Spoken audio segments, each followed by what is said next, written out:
Je m'appelle César Atout Badiat, chef d'état-major général du Maki, MFDC. Quel est l'état du mouvement aujourd'hui?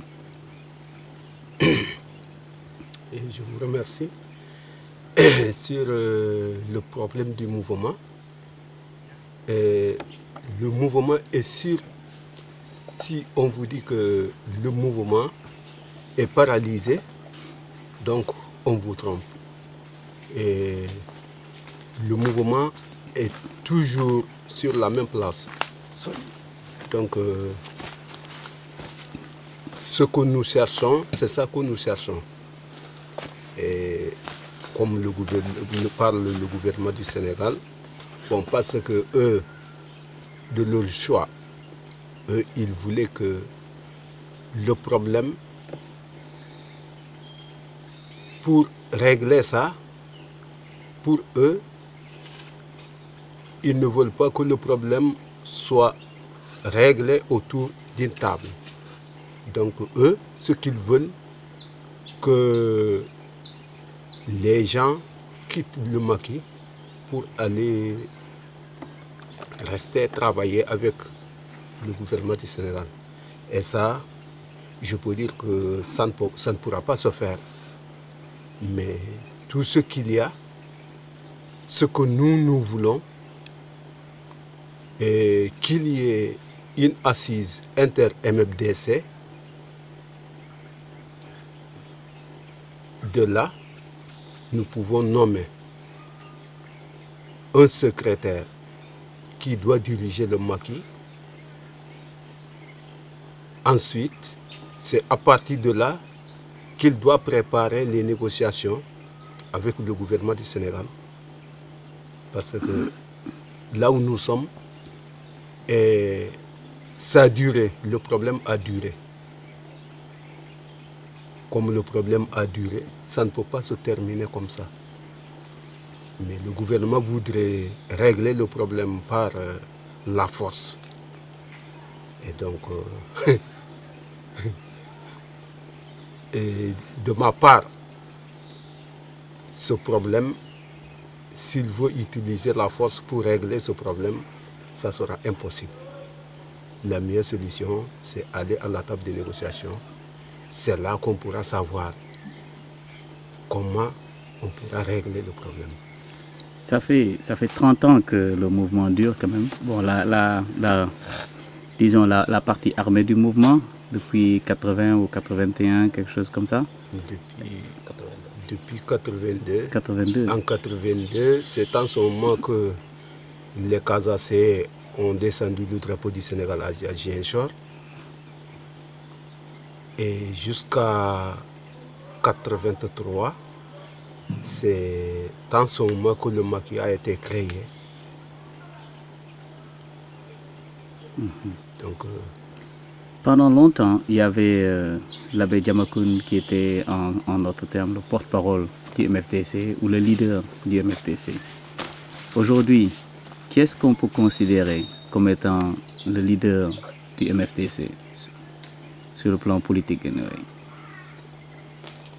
Mais actuellement, comme Abbé Diamacoune n'est plus parmi nous, donc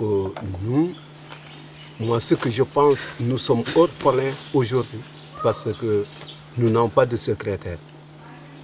Nous n'avons pas de secrétaire. Mais c'est ça que nous voulons. C'est ce qu'on pense sur l'assise inter-MFDC. C'est à partir de là qu'on pourra choisir celui qui prendra la place de Abbé Diamacoune. Quel est l'état? Je sais qu'il y a un front nord par M. Salif Sadio. Quel est l'état de vos relations avec le front nord de Salif Sadio? Est-ce que vous collaborez? Est-ce que vous êtes ensemble? Est-ce que c'est séparé? Quel est l'état de ces négociations?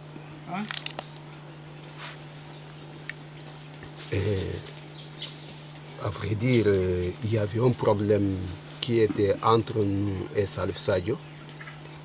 Mais en ce moment, comme il y avait la guerre entre frères, finalement on a vu que la guerre entre frères, ça n'arrange pas. parce que nous sommes en train d'aider l'ennemi à anéantir la Casamance, le MFDC. Donc c'est en ce moment qu'on a cessé et on a essayé de chercher une entente avec Salif Sadio. Au moment où nous parlons, on l'a tendu la main, mais jusqu'à présent, on n'en a pas encore de solution favorable, de réponse favorable. Mais si prête bon Dieu, ça ira. Parce que nous, c'est l'union du maquis que nous voulons. Est-ce qu'il y a une coordination entre le maquis et les membres du MFDC qui sont au dehors, tels que les gens qui sont l'aile politique du MFDC? Est-ce qu'il y a une réelle coordination entre les deux? Comme par exemple qui? Comme par exemple Nkrumah, oui. Bon, l'aile est sérieux, bon, comme le cas de Mamadou Nkrumah Sané. Avant, on le reconnaissait parce que lorsque Abbé était vivant comme secrétaire, c'était lui qui était l'adjoint de Abbé Diamacoune. Mais actuellement, où Abbé est mort, c'était lui qui devait suivre l'intérim. Mais au moment où nous sommes, je peux vous dire que Nkrumah et moi, le courant ne passe pas bien. Le courant ne passe pas bien. Si je vous dis que actuellement je travaille avec Nkrumah, je vous trompe. Ce que vous me dites, c'est que Nkrumah n'est en aucun cas le porte-parole du maquis. Il ne représente pas le maquis. Non, actuellement, il ne représente pas le maquis. Parce que lui, c'est un diviseur. C'est lui qui a divisé le maquis. Et j'avais essayé même, en 2008, j'avais essayé de réunir tout le maquis pour qu'il y ait l'union. À fils comme fils, savoir comment mener le travail. Mais il a tout gâté. Donc tous ces problèmes qui sont là, c'est à cause de Nkrumah. Et donc le maquis, parce que je sais bien qu'actuellement je suis majoritaire. Je suis majoritaire et on ne le reconnaît pas comme secrétaire. La rébellion a duré 28 ans, comme vous dites, ça fait beaucoup d'années.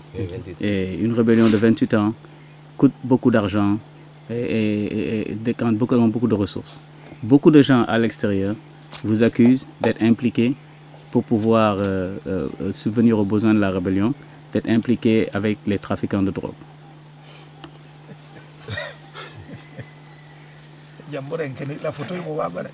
Qu'est-ce que vous répondez à cela?